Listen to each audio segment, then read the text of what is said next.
यवतमाळमध्ये संभाजी ब्रिगेडने अनोखे बॅनर्स लावलेत आणि यवतमाळमधील सर्व समस्या निकाली काढल्याबद्दल धन्यवाद अशा आशयाचे बॅनर्स लावण्यात आले। जिल्ह्यामधील खासदार आणि आमदारांनी संसदेत आणि विधान भवनात जिल्ह्याच्या समस्यांबाबत कोणतेही प्रश्न उपस्थित केले नाहीत आणि त्यामुळे संभाजी ब्रिगेड करून हे खोचक आशयाचे बॅनर्स लावण्यात आले। दृश्यांच्या माध्यमातून आपण पाहू शकतो, ही दृश्य आपण पाहतोय यवतमाळमध्ये। यवतमाळ जिल्ह्याच्या 16 तालुक्यात अनेक प्रश्न आहे, असं असतानाही त्या प्रश्नांच्या बाबत हिवाळी अधिवेशनात कुठेही उल्लेख आमदार आणि खासदारांनी केला नाही आणि त्यामुळे त्या विषयाला धरून संभाजी ब्रिगेडने वेगळ्या पद्धतीचं एक आंदोलनाच्या भूमिकेतून एक बॅनर्स यवतमाळ शहराच्या अनेक ठिकाणी लावले आहेत। सध्या संभाजी ब्रिगेडचे जिल्हाध्यक्ष सूरज खोब्रागडे आपल्यासोबत आहे। तुम्ही नेमके हे बॅनर जे लावलेलं आहे हे का लावलेलं आहे आणि याच्यावर काय म्हटलं आहे?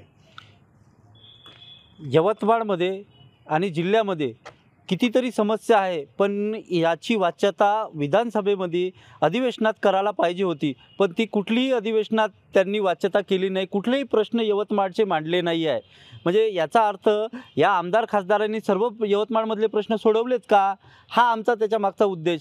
यवतमाळचे खासदार आणि आमदार यांचा एकच उद्देश, यांच्याकडे पाहून एकच टॅगलाईन वाटते की मला पहा फुलं वाहा, याच्या व्यतिरिक्त यांनी दुसरं कामच नाही केलं आहे। यवतमाळमध्ये सरकारी हॉस्पिटलमध्ये फक्त हॉस्पिटल आहे, तिथले कुठलाही उपचार होत नाही।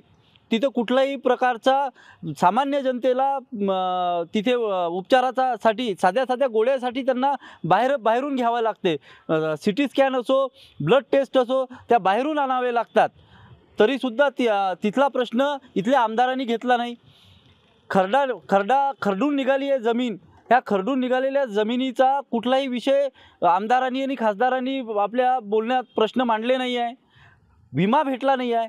सर्वात महत्त्वाचं यवतमाळमध्ये बेरोजगारी एवढी वाढली आहे, त्यामुळे इथे रोज गुन्हेगारी क्षेत्रात तरुण वर्ग मोळत आहे। पण इथे कुठल्याही MIDCत नवीन IT पार्क असो की MIDCत कोणता मोठा कारखाना असो, कुठला प्रकल्प असो, कुठलाही केला नाही आहे। खरंच ह्या आमदारांनी आणि खासदारांनी या पूर्ण यवतमाळ शहराचे प्रश्न सोडवले का? हा आमचा त्याच्या मागचा उद्देश आहे। जर नसेल सोडवले तर प्रश्न का नाही मांडत? तुम्ही आमच्या प्रश्नासाठी आले आहे की कोणाच्यासाठी आले आहे? हा प्रश्न संभाजी ब्रिगेडचा आहे।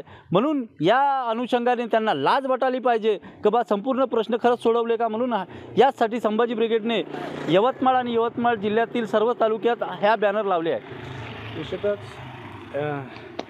यवतमाळ जिल्ह्यात अनेक समस्या आहे, मात्र त्या समस्या निघाल्या नाही। त्यामुळे संभाजी ब्रिगेडनं या नेत्यांचं बॅनर शहराच्या अनेक ठिकाणी लावून वेगळ्या पद्धतीनं त्यांना संदेश देण्याचा प्रयत्न केला आहे। कपिल शामकोर, पुढारी न्यूज, यवतमाळ।